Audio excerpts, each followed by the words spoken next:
ಓಂ ಶ್ರೀ ಗಣೇಶಾಯ ನಮಃ. ಶ್ರೀಮನ್ನಾರಾಯಣೀಯಂ. ಓಂ ಶ್ರೀ ಕೃಷ್ಣಾಯ ಪರಬ್ರಹ್ಮಣೇ ನಮಃ. ದಶಕಂ 78 ಶ್ಲೋಕ 6.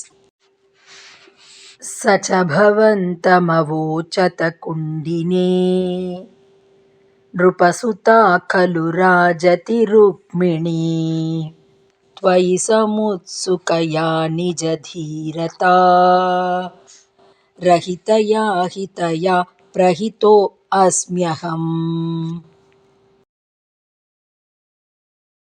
Word by word meaning.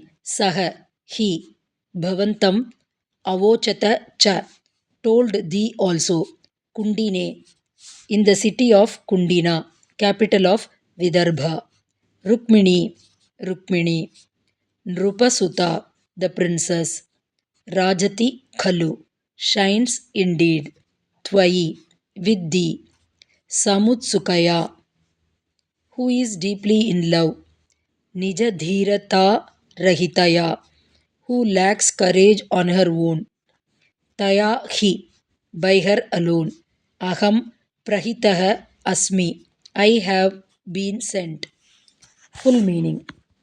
The Brahmana told thee, in Kundina there lives Princess Rukmini, being deeply in love with thee, but lacking the courage to act on her own. She has sent me here with a message to thee. Om Tat Sat.